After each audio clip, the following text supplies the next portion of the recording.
Hey, this is Old Gaming Guru, and I've got my $3 find of the week from GOG. This is Combat Mission Beyond Overlord, and it was a pioneer at the time because it actually featured simultaneous planning and movement. It is a World War II based game on the events after the invasion of Normandy. And for $3, it's a good deal. The graphics are looking a bit dated these days, so you might want to get a newer version of this. But this game was a pioneer of its time, and so let's figure out if it's worth $3. So without further ado, let's go ahead and jump into the game. So we jump into the game. We have a bunch of different options, but we want to go ahead and start a battle. The first battle we're going to want to do is the tutorial. I always like looking at the tutorials because they teach you the interface and sees how much time the developers actually put into actually making a tutorial to help you understand their interface. So we hit tutorial, we dive right in, we get a bit of background here,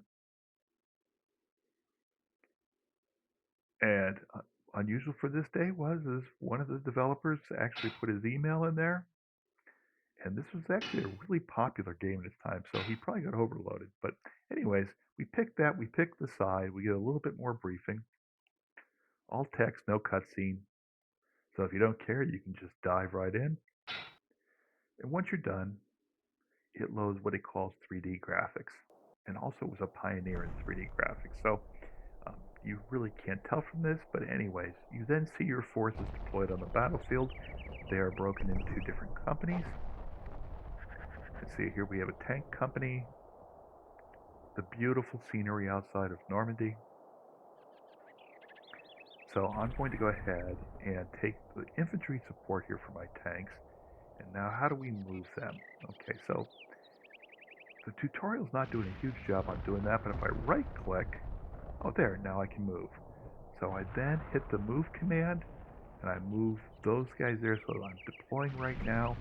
So I'm setting up my forces for the battle.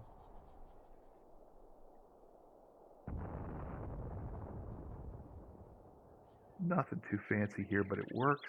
So everything it looks like it's done via the right click. And when I'm ready to actually start my turn, I just hit the go button. And off we go. So for 1 minute, the units will execute the orders that I gave them after I hit go. But I'm now going to give my units these orders, but don't forget, they execute them simultaneously with the computer-generated enemy orders. So we both order, then hit go, and for 1 minute time elapses. The units will change their orders depending on their status, how much casualties they've taken, and any other things that they then determine they need to do. So if an enemy pops up in front of them and they have a move order, they will decide whether they're going to continue the move, hunker down where they're at, and fire back at the enemy. So what I want to do now is bring up my tanks a little bit, bring up my infantry support. I've got some machine guns. I don't know what I'm going to be encountering here, so I want to get the machine guns in a good position to fire.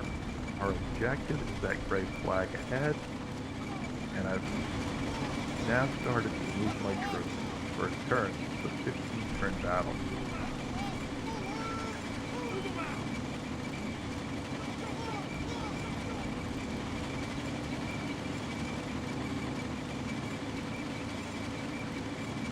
Okay, you see after a little bit of a delay, the infantry starts moving out, so they get out of their positions, they start moving, they start advancing.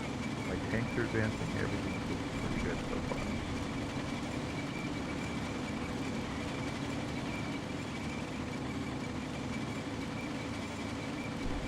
Really funny, but I remember back in the day we were looking at this game going, oh my god, 3D graphics, oh, the graphics are so good.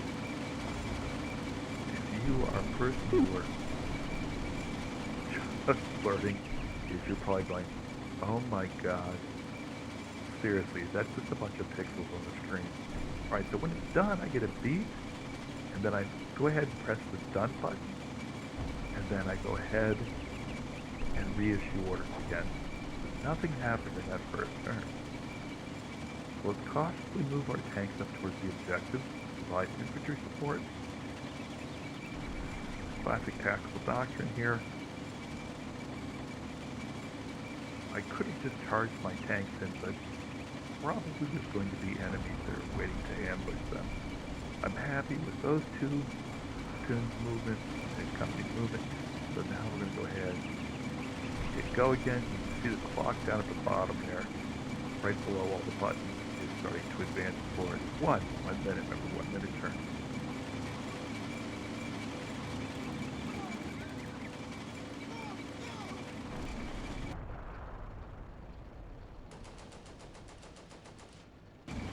Okay, still not seeing any enemies here.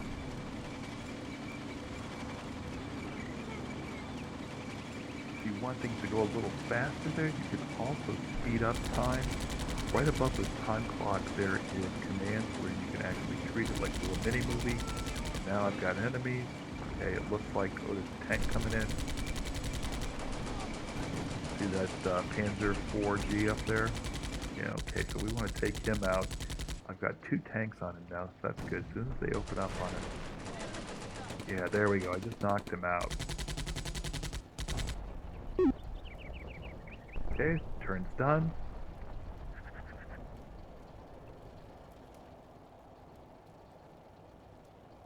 And I'm pretty happy. I've got the first tank out of the way.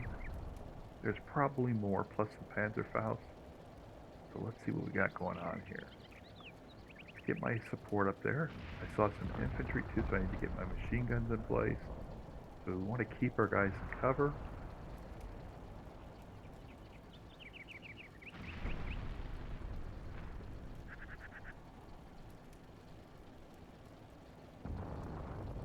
And we're going to continue to advance towards our objective.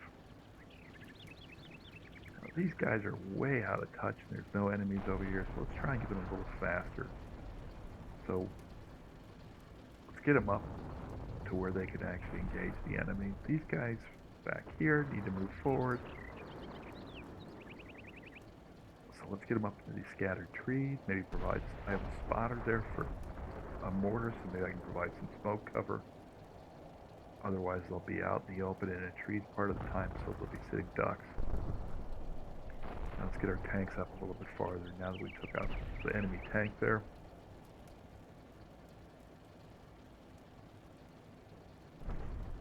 You can also get more information on your units, everything by just right-clicking on them, and also clicking on them will also tell you how many casualties they're taking, their morale, whether they're wounded or not. All of that's kept track. And part of that is taking units decide to do something. If they take enough casualties, they will break and have to run off the field until they rally. There are command units there that can help them rally and also keep their morale up. Each group there that I was highlighting actually has a commander attached to it. So you want to make sure that they don't get killed and provide moral support to the troops. But see here, I think you get a pretty good feel for this game in this tutorial. It's not going to win awards for the tutorial here by any stretch of the imagination.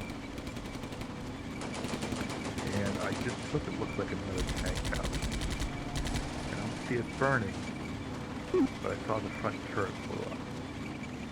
Okay, here I'm going to go ahead and stop. I'm going to speed this up a little bit because I don't want this to be a 25-minute video. I think you got the general gist of it. So let me show you what happens near the end. Okay, we're near the end of our game here. You can see I've moved my infantry up. And I've got them in place on the flanks. I've got my tanks in position. I haven't lost anything. There isn't much left on here. The one thing I will say is, man, it is hard to kill infantry even out in the open. So that seems to be my only real complaint about this. You know, it's not the fastest paced game in the entire world. Like I said, it was a pioneer for its time. Its simultaneous planning phase. It's a good, solid game. They have multiplayer options and other options that you can explore. They have a combat mission builder, and I believe there is additional combat missions you can download for free. It makes, if you just want, if you're a wargaming grognard like me, or you just want to actually have kind of just a fun little outing here for $3, this is well worth the $3. So we now should be coming pretty much to the end here once this turn is done.